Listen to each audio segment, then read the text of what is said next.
Okay, so thank you everyone for attending our PUSD College and Career Showcase. My name is Kim Tran and I am the CTE counselor at Mount Carmel High School, and I will be your room host and moderator for tonight. We ask that all attendees keep themselves muted unless asked otherwise during this presentation, but please feel free to use the chat to ask any questions throughout the presentation. There will be some time at the end to speak to the presenter with a Q&A session if time permits. As a reminder, this session is recorded. Now, I am happy to introduce Kelly Nearing, the Director of Financial Aid from the University of San Diego, with this presentation about financial aid and scholarships. Perfect. Thank you, Kim. Hi, everyone. I am so excited to be here tonight. I love talking about financial aid, which is kind of funny, but I have a lot of information for you tonight. So I'm just going to throw it all at you. And if you have questions, you can type them in the chat, and time permitting, we'll hopefully get to those at the end. And I can also hang around at the end if there's some questions. I know that your next session begins at 7:45. So we're going to make the most of our time together tonight. So I am Kelly Nearing. I'm the Director of Financial Aid at the University of San Diego.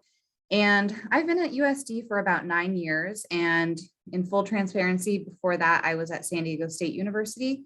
I loved San Diego State. I love USD, two totally different schools. But the great thing about financial aid is that there's federal and state regulations that we follow no matter the university. And then the nuances are different from school to school. So a lot of the information I'm going to give you tonight is good wherever you decide to go, because when you apply for financial aid, the application process is really the same. It's not until you actually get to your university when things start to change. So let's go ahead and jump right in. Let me get you. All right, Kim, we're advancing. Looking good. Awesome. Okay. All right. So for those of you that are seniors in high school right now, this information is going to apply to you right now. If you are enrolled in as a junior, sophomore, freshman in high school, this is coming. So it's great that you're here. But when I say things like applying right now, that's going to be for our high school seniors. So in order to apply for financial aid, you have to fill out one financial aid application. I'm hoping you have heard of the free application for federal student aid, better known as the FAFSA. If you haven't heard of it, totally fine. You're hearing about it now. Or you would submit the California Dream Act application, or in some cases, an institutional Dream Act application. So what does that even mean? For our students who are citizens or eligible non-citizens, you are filling out the FAFSA application. Both the FAFSA and the California Dream Act application are online. In our case at USD, we have an institutional Dream Act application, which is on paper.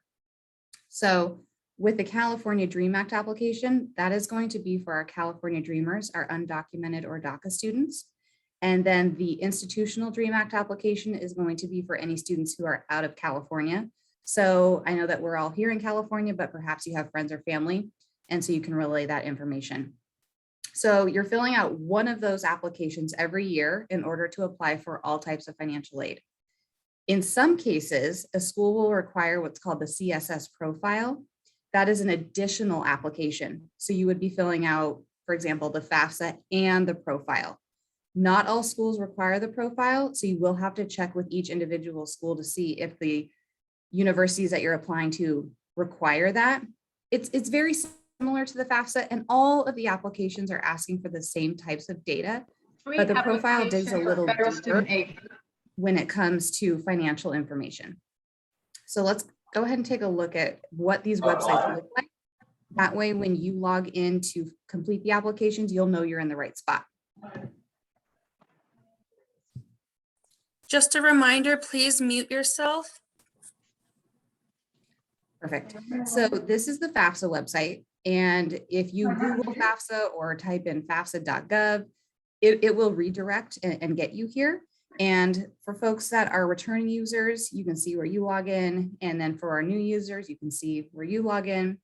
And this is something you're going to fill out every single year. So yes, it's one application for all types of aid, but you do have to fill it out every year. So do not go to fafsa.com. You want to make sure that you see this website, and you can see in the upper left-hand corner where it says Federal Student Aid. That is the division of the Department of Education. And you'll see that logo on all the federal student aid websites, so you know you're in the right spot. This is the California Student Aid Commission website. They are the entity that puts out the California Dream Act application, as well as the Cal Grant, which many of you may have already heard of. It's a great state grant program. And so this is, basically where you fill out the application. And students, you'll also have a portal here, and that's way in kind of down the line. But I just want you to know that this is what it looks like. This is where you're going to log in to fill out that information. And then I just wanted to show you our institutional application. And this is our current year application. So this isn't the application that you'd actually be filling out, but I just wanted you to see it. And also on our website, regardless of where you attend, if you, apply to USD, fantastic. If not, at least you have the resources to know what you need wherever you apply. And on our website, we do have a document that explains which application to submit. So if you're having a hard time determining which application you need to fill out, we have a document that is entitled, "Which form do I fill out?" And I can drop that URL in the chat as well. That way you can figure out which application you need to submit. Not submitting an application or not submitting a financial aid application on time are two of the biggest hurdles that I see with families, because we need you to apply so that we can get you the financial aid funding. So this is the CSS Profile website. And like I said, only a handful of schools require this, but now you know what it looks like. The College Board is the entity that puts this out. So if a school does require this, this is what it looks like. For your information, USD, SDSU, and UCSD, all of our local colleges, do not require the profile. Okay, so the next couple of slides are really nitty-gritty detailed information, but these are the things that come up from families year after year. So a lot of times parents will ask, which parent goes on the FAFSA or the financial aid application? So the URL that you see here is a link to the federal website that gives you a real long detailed list of which parent. And I just wanted to highlight kind of the three most important bullet points here. So with the parent on the FAFSA, it's going to be the student's biological or adoptive parent and their current partner. So, and they would be married. So if this is a step parent, then the step parent's information has to be on the FAFSA, regardless of any divorce decree or any court documentation or, marriage settlement agreement.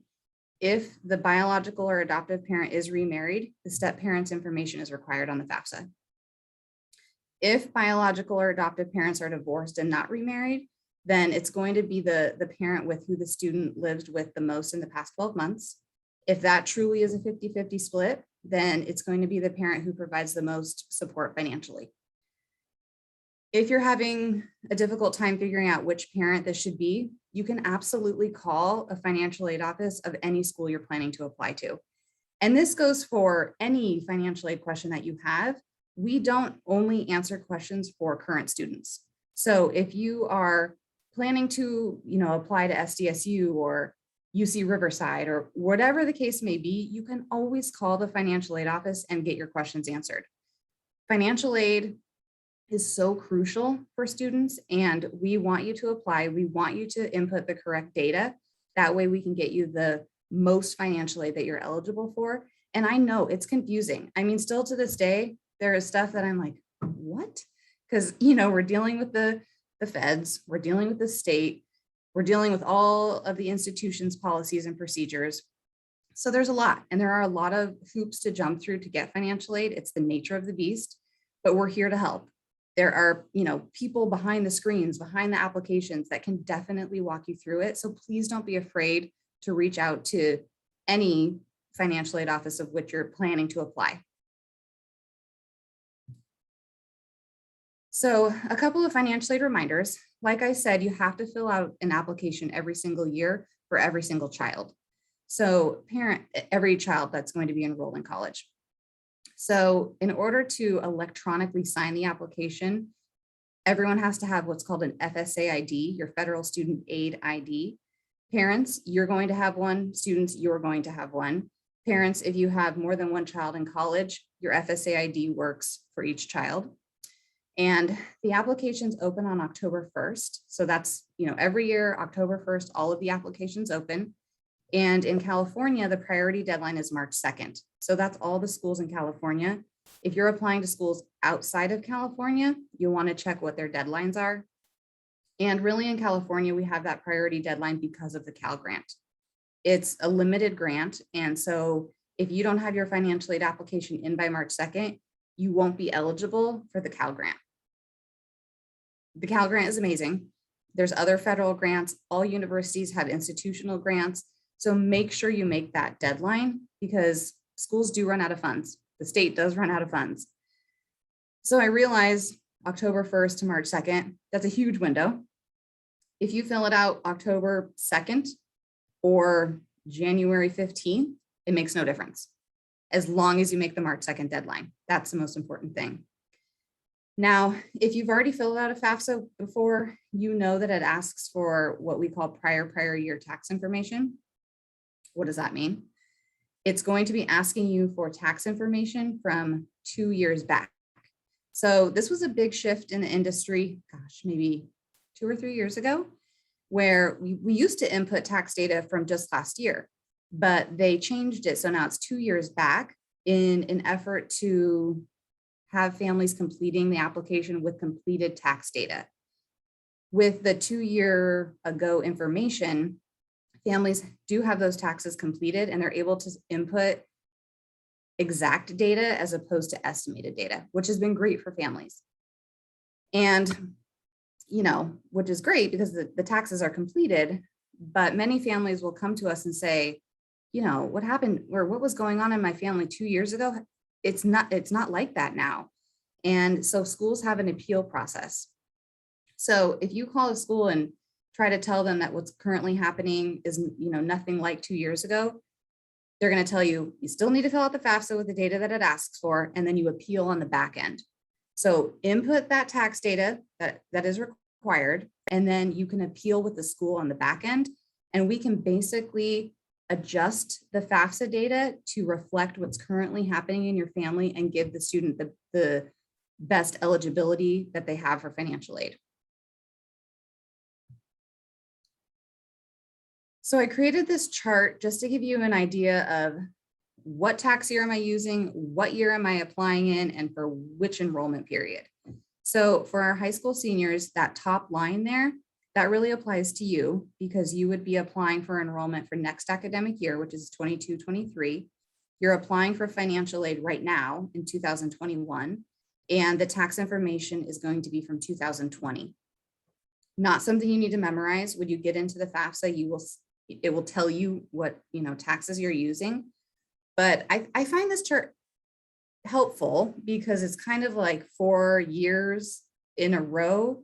You're using tax data from 2020, you're applying in 2021, and it's for enrollment in 2022-23. So just keep that in mind. But again, the FAFSA will ask you and let you know which tax information you're submitting.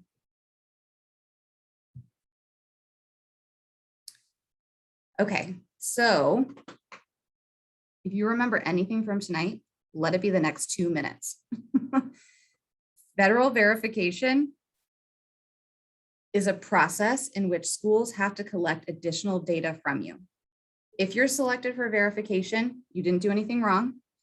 The Department of Ed claims it's random. They have an algorithm, I'm sure, but it's not published. So if you're selected, schools are required to collect data from you. We're just verifying the data you put on the FAFSA, but the key is that your financial aid offer is not complete until the verification information has been submitted. The most heartbreaking conversation to have with a student is that their financial aid has changed and it's the end of the summer and school is about to begin because you've submitted the FAFSA by March 2nd. You've been admitted to the college of your dreams in March. You get your financial aid offer in April and you commit to that school based on that financial aid offer.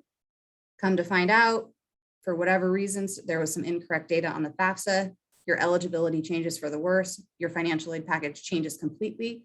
It's now August, you've committed to your dream school, you can't go anywhere else. It's not the, now the financial aid won't work, you can't afford the school.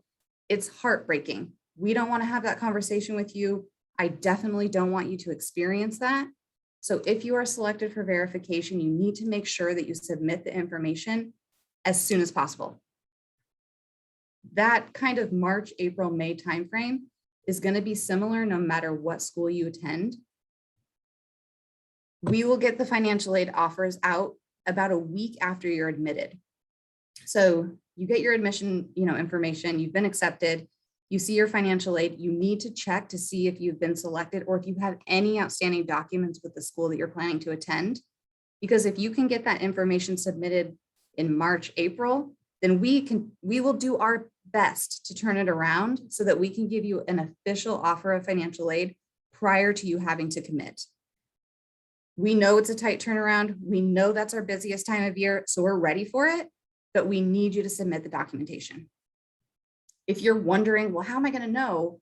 How am I going to know, if I'm selected? Oh, you'll know. We will email you. We will, send you a lot of communication about checking, most likely in all cases, your portal, and you will see the documents. You will be notified, but just keep in mind that that is something that has to happen in order for your offer to be finalized. The percentage of students selected is low. So, this is the minority of students are selected, but I just want you to be aware that it's a process that exists. Use that folder. Okay, so when you fill out your FAFSA application, you input all this information and then this number appears. It's called your expected family contribution. A lot of parents will think that that is a dollar amount. It's what they owe to the school. I want you to think of it as a score. So kind of like a credit score. So we use that number to determine financial aid eligibility. It's not a dollar amount. It's not, a figure that you pay. It's just the number that we use to determine financial aid eligibility. Every question on the FAFSA feeds into the calculation, but the primary drivers are what I've listed here for you. So, everything feeds into it, but these are kind of the most important things that are going to drive that number. It can't be a negative number. The lowest number is 0, but then we use that number to determine what types of aid a student would receive. No matter what school you attend, your EFC goes with you. So when you fill out the FAFSA, you can input, I think up to 10 schools of where you want your information to be sent. And no matter what school you apply to, what school you attend, your EFC is the same at all schools. So if your EFC comes back as 10,000, that's your EFC at USD, SDSU, UCSD, anywhere you go, University of Colorado. And although your EFC is the same, your financial aid offer at each school will be different. All schools use that EFC to determine eligibility, but all schools have different types of aid and different parameters. So your offers at all of the schools are going to be different. And come March, it's going to be up to you to sit down and look at all of your offers to determine what's going to work for you and your family. Now, I have listed down here at the bottom, FAFSA simplification is coming for 23-24. They literally just changed this to 24-25. So it's 21-22 now. So we have a couple of years. So what FAFSA simplification is, they've been talking about this for decades, but the FAFSA right now is, I believe, 108 questions, and they are reducing it down to 20-something questions. So it'll be interesting to see kind of how that affects financial aid eligibility, but it's great for families because right now, 108 questions, that can take a little while. And so they're gonna bring it down to about 20 questions. So that's coming not 23-24, actually 24-25.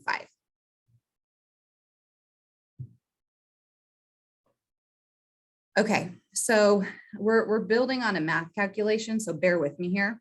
We had the EFC, so you know what that is. That's kind of your score of financial strength, if you will, based on the FAFSA. And now we're going to talk about cost of attendance. So every school will build a budget for you, and every school's cost of attendance or budget will be different. Tuition, fees, room and board, things that you pay directly to the university, those are going to be your fixed costs. Some schools call them the direct costs, but those are the costs that you would see on your bill. And then the variable or indirect costs are costs that we know you will have, but you're not paying them directly to the university. So books and supplies, your vehicle, your gas, your backpack, that kind of stuff. We know you're going to have those costs, but they're not going to be on your school bill. But we take all of these components to build the cost of attendance. The cost of attendance at USD is a big investment. I can tell you right now, it's about $70,000 per year. I don't know what San Diego State is, but every school is going to be different. So it's going to be up to you to compare your costs at each school, but also compare your financial aid offers, because even though we're a big investment, we also have a lot of institutional funding that you may be eligible for. So your bottom line out of pocket cost, so to speak, may actually be less at a more expensive school because we have funds to give. So this is when it becomes very important for you to look at your financial aid offers from all of the schools, compare your costs, your free, I hate the term free money, but compare your grant scholarship money across the board to see what your bottom line is. So this is the math calculation I mentioned. We know what the expected family contribution is. We know what the cost of attendance is. We use those two components to come up with what we call federal need. And this is not something that you need to memorize or that you're going to be asked about, but when financial aid folks start throwing terms around like need-based or no need or federal need, you'll know what we're talking about. So we subtract the EFC from the cost of attendance, that gives us your federal need. So in our example, we have USD at a $70,000 cost of attendance. Our EFC was $10,000. So that means our need, our federal need, is $60,000. And then in the financial aid office, we fill that need with grants, work study, other types of scholarships. So when you call a financial aid office and they tell you you're not eligible something because you don't have need, it's all based on this calculation. And a school can go over this with you. This is not a secret by any means. I mean, how much a school costs should be on their website. You'll know what your EFC is. You can say, well, I know that, my federal need is this, and why am I not getting more need-based grants? So that way, you're empowered to have these conversations with financial aid folks, because although we're here to help, sometimes we get caught up in our acronyms and our vocabulary, and we forget that financial aid is confusing and it's hard, and we want to help you, but we need to sometimes be reminded that not everyone speaks financial aid language. I realize it's quite the niche market, if you will. All right, so I wanted to just show you. I'm sorry. Kim. No, We you're do fine. have a question in the chat that refers to the previous slide. Can we share with our families what FWS stands for? Prime example. I just type FWS, like everyone's going to know what that is. Thank you. That is federal work study. And we're going to talk about that in just a moment. I'm so sorry. Yes, federal work study. Thank you, Kelly. Sure. Okay, so these are all the types of financial aid that we offer at USD. And other schools are going to offer other types of aid, but I just wanted you to get an idea of how many different types of aid there are. So grants and scholarships, I'm not going to read them to you. I'm keeping my eye on time. You can see those there. Federal work study program, students are actually working on campus and earning funds just like a regular job, but you're just working on campus through the work study program. And then these are the 4 loans we offer at USD. The first 3 are student loans. The Federal Parent Plus loan is a loan that's in a parent's name on the student's behalf.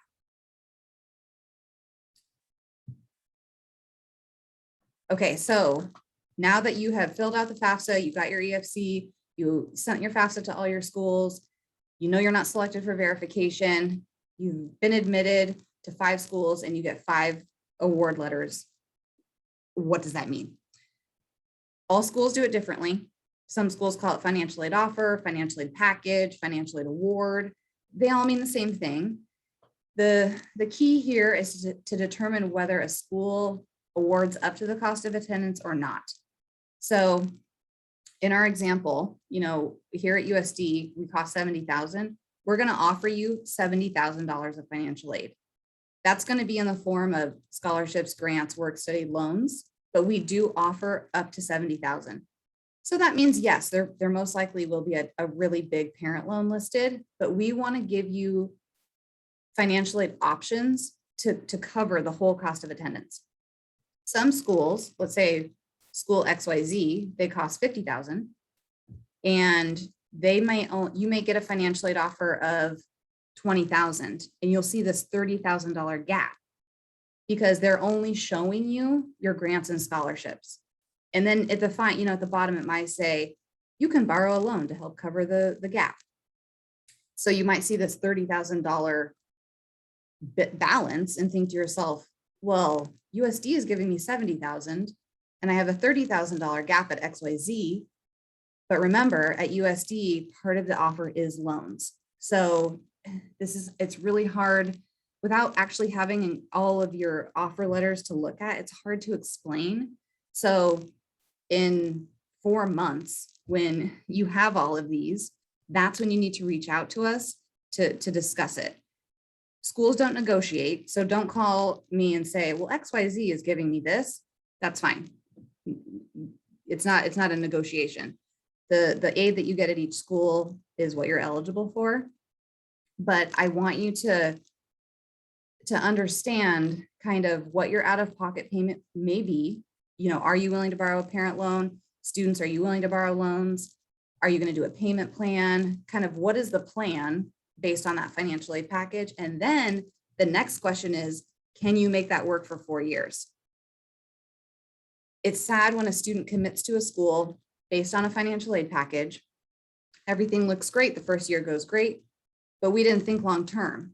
And then the student has to withdraw or take a leave of absence. And I don't want that to happen. So when you see that offer letter, I need you to think 4 years. Yes, you're applying every year. Yes, your eligibility could change. Yes, you could appeal. But most likely your financial aid is going to stay about the same. And so I really want you to think, can we do this for 4 years?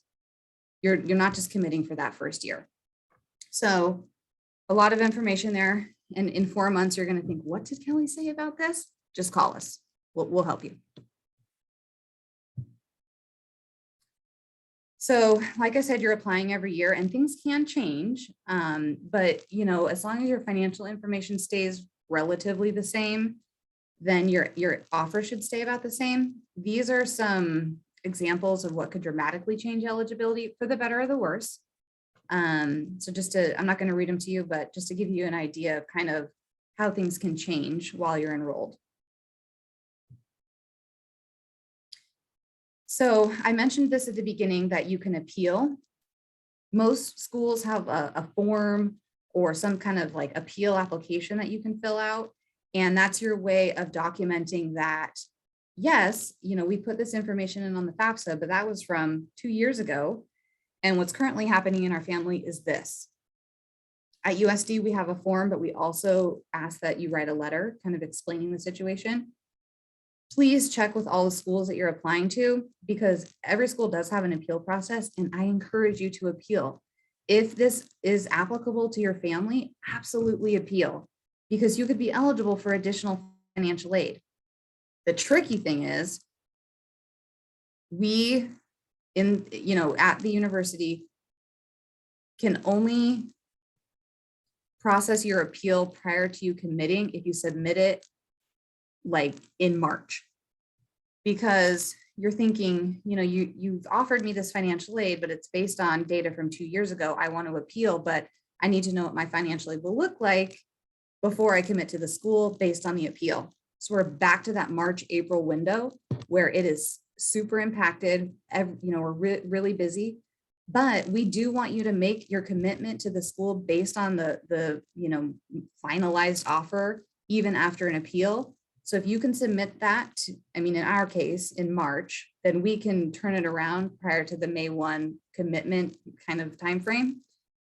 but I can't promise you that all schools will do that. So if you know that you're in an appeal situation, you already know it because what happened in 2020 versus now, or even, for 2022, because that would be the calendar year you're applying for. If you know that you're already in that situation, you can go to the school's websites and find their appeal process. And you can see kind of what you're going to need to provide. So that way, as soon as you get those offer letters, you can appeal.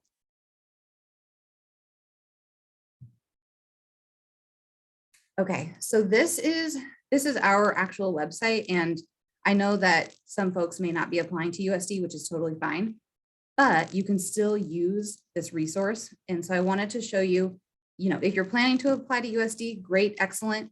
We have university scholarships. We have our new software called Scholarship Universe.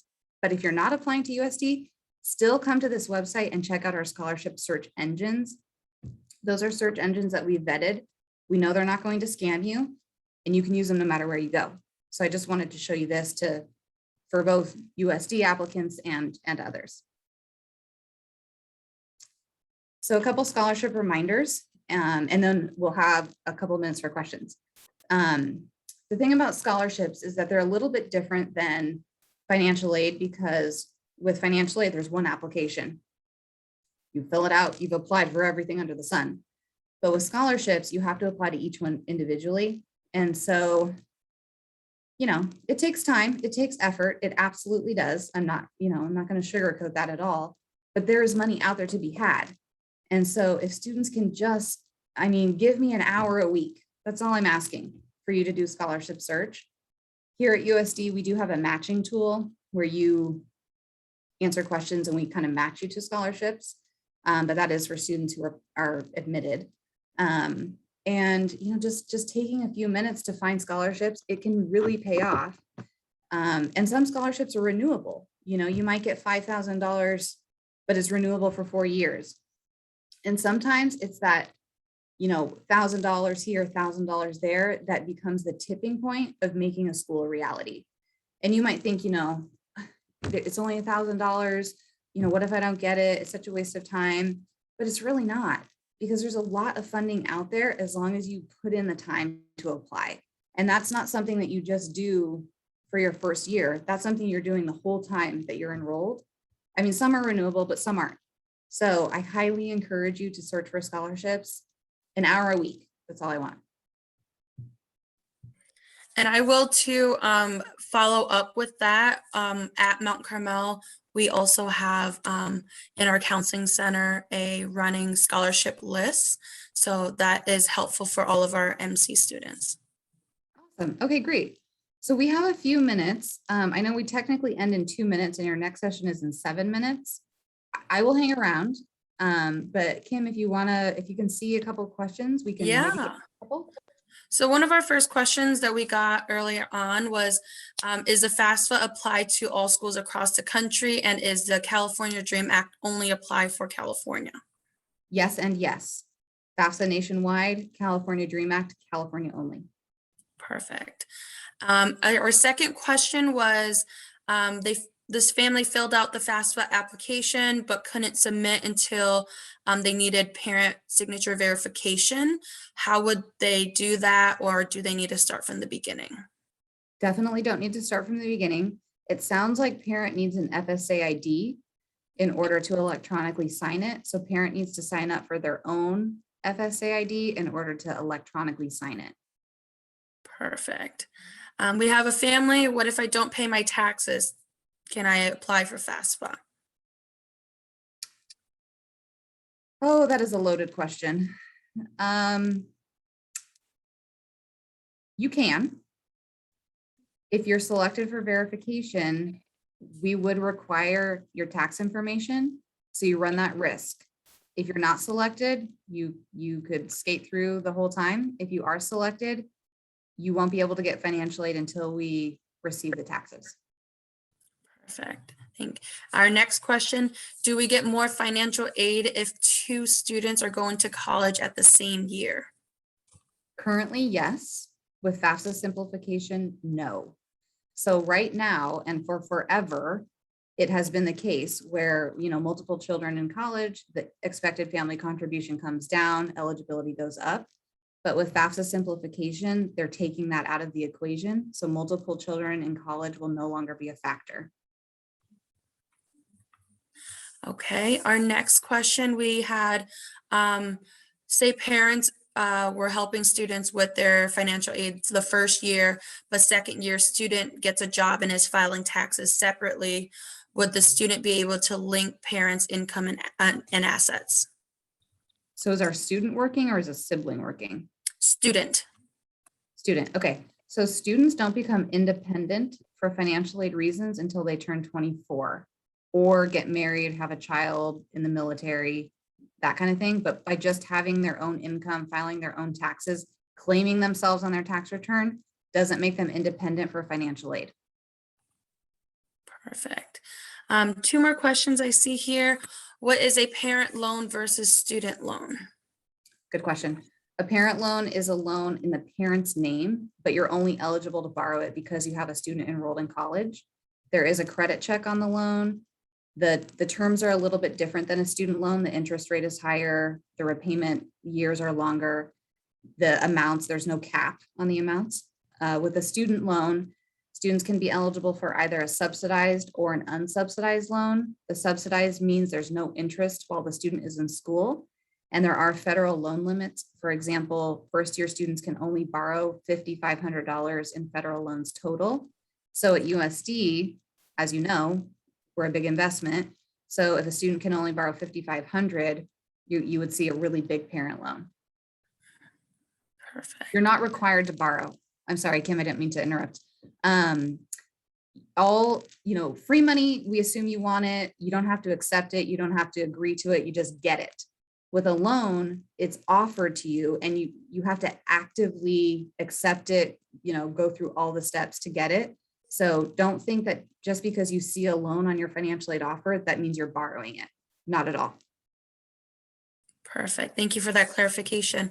I will let everyone else know we are at 7:42. So if you are looking to attend the next session, that will start in a few minutes. If you're looking to hang around, we can stay on for a couple more minutes.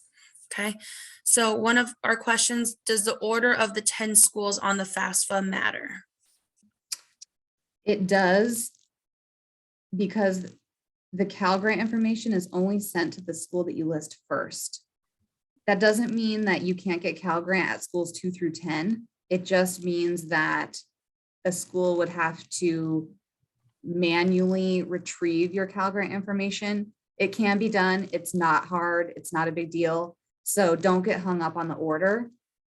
Just know that if you end up going to school number 3 and you know that you're getting a Cal Grant, but you don't see your Cal Grant on your offer, you should call school 3 and say, yo, where's my Cal Grant?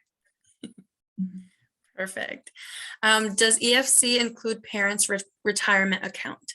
No retirement and no home that you live in. So in the assets section, don't list the home that you're living, home that you live in. Perfect. We have a parent. I signed the paper signature form and sent it in. How do I know that the form is received? You can monitor that status online. It's going to take a while. So give it some time. Perfect. How early in high school can students apply for college scholarships? That's a good question. So applications application deadlines are usually about a year out.